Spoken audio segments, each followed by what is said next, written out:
a better job than what we did in that second half for sure. Appreciate our fans for sticking with us throughout the season and then being great today. So, listen, it's my responsibility to make sure that we do better offensively and as a team. And I obviously didn't get that done that second half. So I've got to do a better job there. We'll go back and look at things and make the adjustments that we need to going into the offseason. Unfortunately, this is so final, and that's where we sit now. And it's our players were disappointed.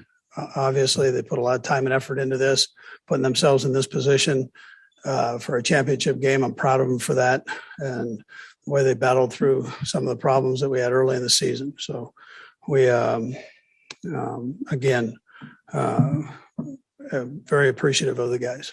With that, time's yours. Let's go first to Adam Teicher. Go ahead, Adam. Hey, Andy, can you take us through your thinking on that play, the last play of the first half? And Brad, I'll have a second question as well.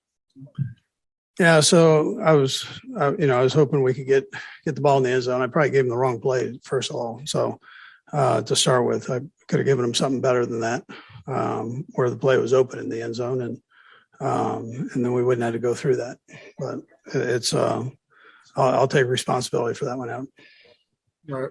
And it looked like after Joe Burrow's run in overtime there, I know you can't challenge, but were you asking the officials to review that play for a fumble? Is that what you were doing there? Yeah, not Joe Burrow. You're talking about next. So I was wondering what they were going to say about that. Yes, you can't challenge right there, but it's I had a chance to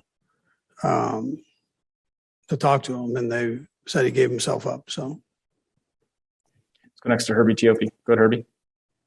Coach, in that first half, obviously, the offense is humming. In the second half, sputtering. What exactly happened there in that second half? Did the Bengals present a different look defensively? Yeah, listen, Herbie, not really. I mean, they played a little bit more man on second down, but other than that, no, not really. So we just, I can put the players in better positions to make plays. I didn't get that part done. Next is Sam McDowell. Go ahead, Sam. Hey, Andy. I wonder if you could share what you shared with the team at all after the game. Yeah, Sam. So, listen, I know it's disappointing and it's final. That's the unfortunate part of it. So when things are in a calmer state, we'll get together tomorrow for a team meeting. But I do appreciate the work in which each guy put in. So, and respect them for that, especially where we were early in the season. Let's go next to Pete Sweeney. Go ahead, Pete. Coach, it seemed like Patrick might have been pressing a little bit there in the second half, especially heading into overtime. Any rhyme or reason in your mind as to maybe why that turned up a little bit again? Yeah, listen, I mean, Patrick's a great player, so he was trying to make a play. And like I said, I've got to do a better job of giving him things that he can make plays with. So I can do a lot better in that area. Let's go next to Nate Taylor. Go ahead, Nate. Andy, in the second half, you guys were within the 5-yard line. Can you just share with me what the thought process was, whether to try to end the game with the ball with the touchdown, or just what the thought process was of maybe passing the ball versus running the ball there? Yeah, well, we were trying to score, a touchdown. So any way we could score a touchdown, we were trying to score a touchdown. I mean, hindsight would tell you, the passes weren't working, so maybe you should have run it. But we were just trying to get the ball in the end zone so we could give them as little time as possible and score a touchdown. Got three more going right down the line, starting with Todd Lebo. Good, Todd. Hey, Coach, at the end of the first half, you mentioned the play call there, but how close was it to you guys just kicking the field goal there? It looked like Pat was lobbying for it.